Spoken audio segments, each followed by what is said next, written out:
Alright, so this is a suggestion via a donation. The name of the video is The Good, the Bad, and the Disrespectful Ways Animals Protect Themselves. This is coming from Casual Geographics, guys. Let's go check it out. The following video may disgust you. The following video may offend you. Okay. The following video was sponsored by NordVPN.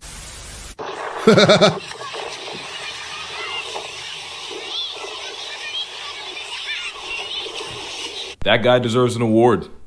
A Darwin Award. You remember that video I made on animals that got absolutely screwed by nature? Well, yes. If I would have known just how bad this guy has it, not that guy, him, Okay. I definitely would have RSVP'd a spot for it. That is a dwarf sperm whale. If you've never heard of them before, there's a pretty good and slightly depressing reason. This pint-sized porpoise typically measures at 7 to 9 feet long, can weigh in at 600 pounds. And while that would make him a tank as a human, that's for an gigantic. animal with whale in its name, it's pretty travel size. And that's what makes it the light work of the ocean.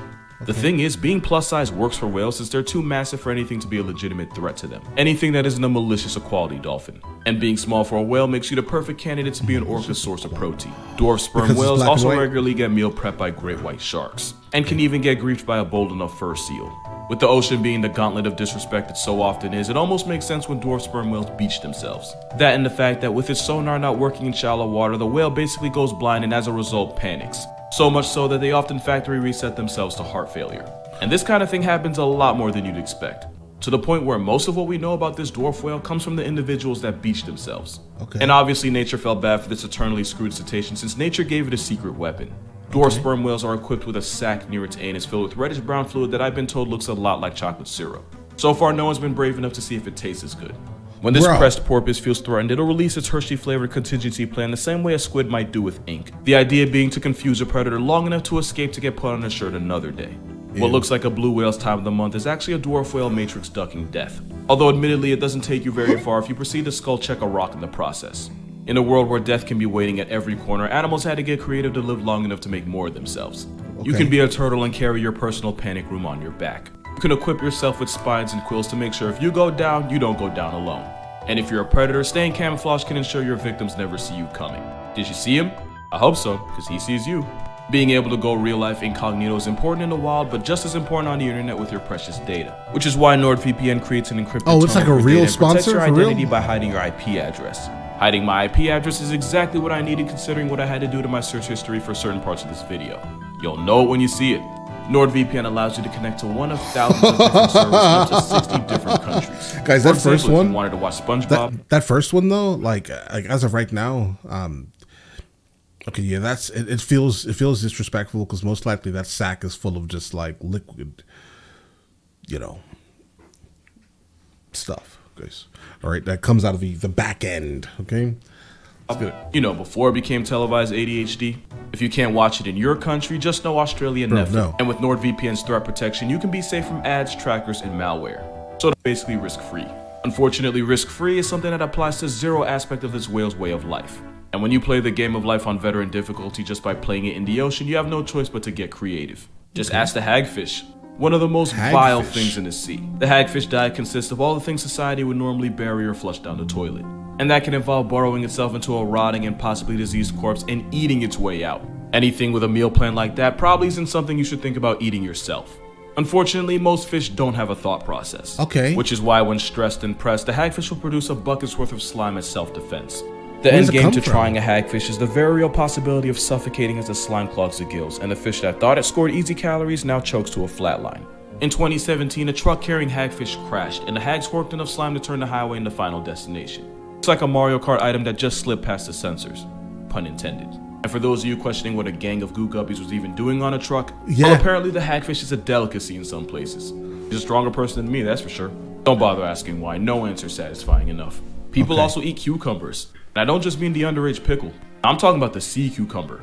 The sea cucumber is an echinoderm related to starfish and sea urchins. But it looks like it identifies as something you'd wipe off the bottom of your shoe.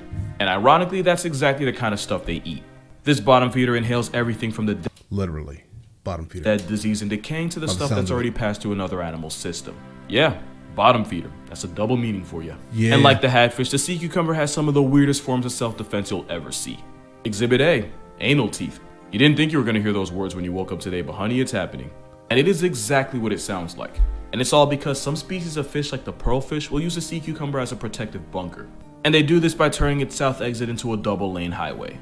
And if a money-shooting slime snake or a butt-blasting baby whale didn't demonetize me, this definitely did it. So to keep squatters from breaking in through the back door, many sea cucumbers have anal teeth designed to keep prostate pokers away. And it's not the only defense they have.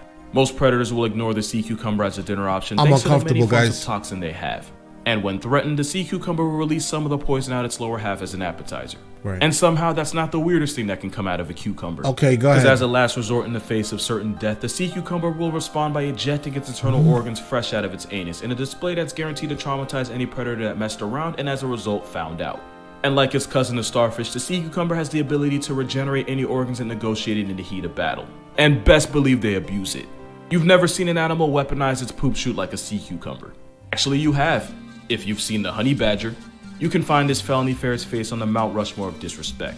And one of the reasons is because it too has a secret weapon. Because when a honey badger wants to make a scene, it'll flip its anal pouch inside out. It's amazing how many times a body part can come up in one video. This Oreo weasel reversing its anus and the smell that comes with it is about as bad as you'd expect. Not only is it suffocating enough to ward off predators, it's also believed to temporarily paralyze attacking bees long enough for this black air force to make off with our honey and larvae. So when I call this a steroid skunk, I'm not very far off. A lot of things can come from an encounter with a honey badger. It has a full set of booty teeth, to the nose guys. Probably wasn't something you'd expect. Because a honey badger is just a four-legged assault on all five senses. Same way a vulture's a violation to the nasal order. Vultures get clout off eating all the things nobody else in nature wants to deal with. You know, I'm sensing a theme here. Vulture stomach acid is so corrosive that these corpse pigeons can eat the most dangerous substances in the world and go back for seconds. Botulism, cholera, and anthrax would all turn any other scavenger into a skeleton, but vultures are able to handle it. For reference, botulism is a toxin that attacks the nerves and can lead to difficulty breathing, muscle paralysis, and permanent sleep mode. And it only takes the smallest amount to put you in a coffin. But the nervous system of the vulture is able to eat botulism like candy. Vultures actually make the world a better place by eating all the nastiness other animals would die trying. But it makes how they defend themselves even worse. If anything gets too close to a vulture's nest, it'll respond by vomiting half-digested sewer-smelling foulness I can't even imagine.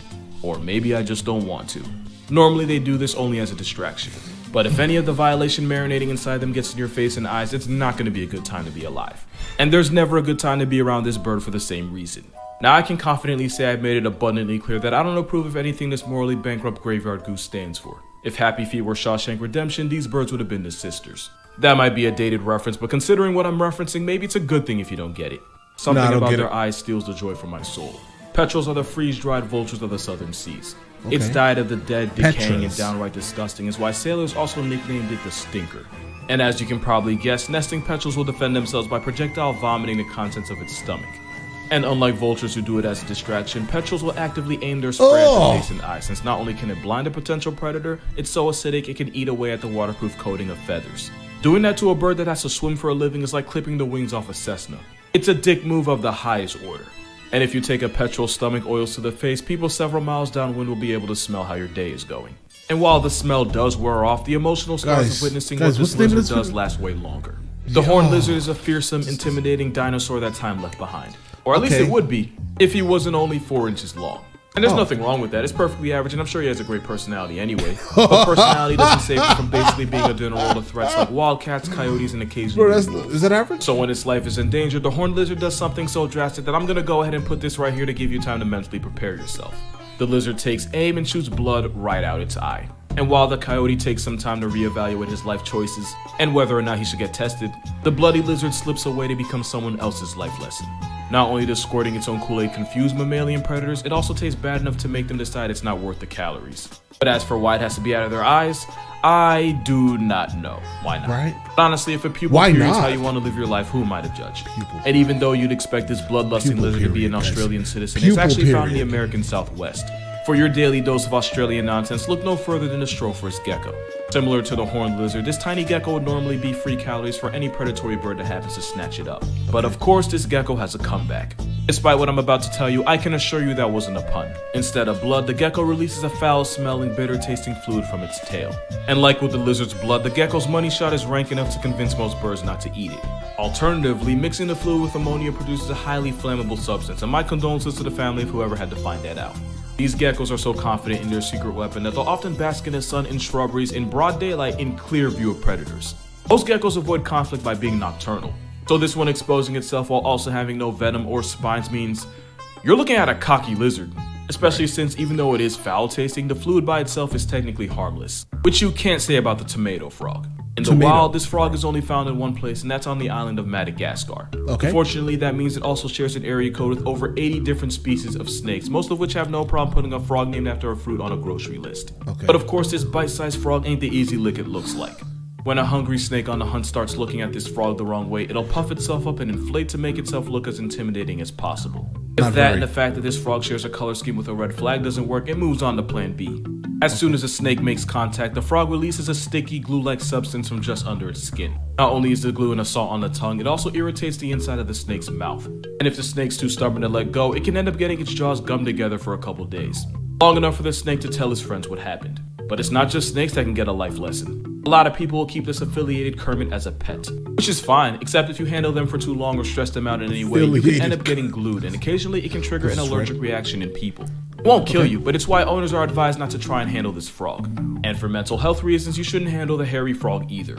It got its name from the hair-like structures that grows on males, but the reason for that is actually surprisingly wholesome. Those structures help the frog absorb more oxygen and allows him to spend more time underwater to look after his family of eggs. But it's also known as a wolverine or horror frog, and the backstory for that is a lot less wholesome. Because when this Central African frog chooses violence, it'll purposely break the bones in its toes, force them through the skin, and then use them as DIY claws. Imagine going to fight a guy and he gives himself an open fracture and then tries to slash you with it.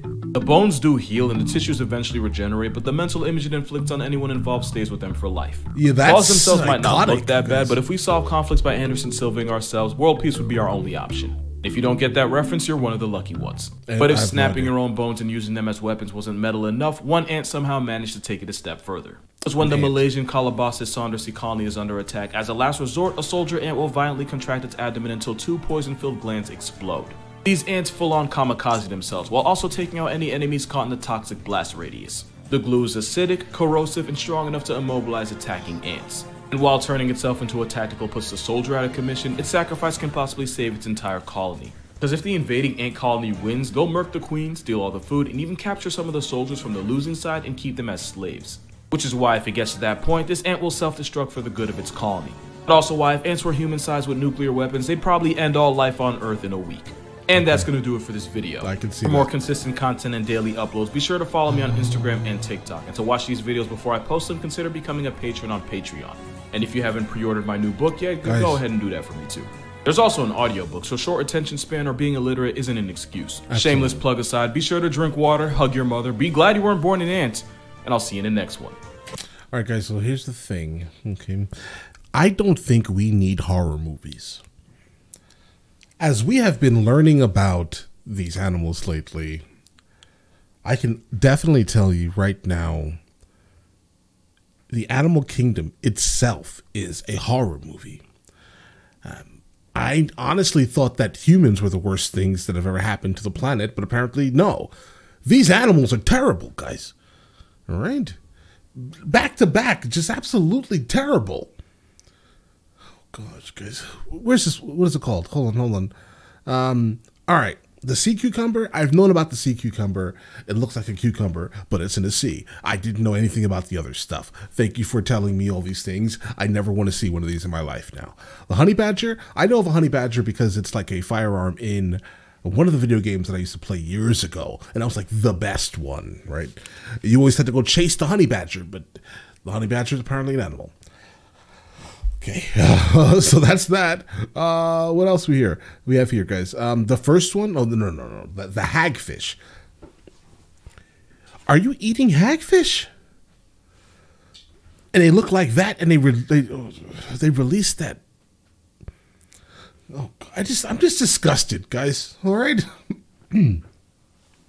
Like I thought animals were like cute and cuddly, and like you want them because they're nice. They're terrible. Guys, animals may be the worst thing that happened to this planet. I said it. All right? Some of the animals, at least. Potentially. Or just the ones that are mentioned here. Because I'm honestly distraught. All right? I spent the majority of this video just in absolute disgust. Okay? Absolute disgust. But, guys, Let me know in the comments. You know, the next one of these from him that I should be checking out. And I will get into that as soon as I can. And you guys all have an absolutely amazing day. Try to get this off of your brain. All right? If you have like a dog or a cat, go touch it and just be glad you have one of those. You picked one of those animals. Not these things, guys. They're evil. I think at heart, maybe. Guys, I don't know, guys. I'll catch you guys later.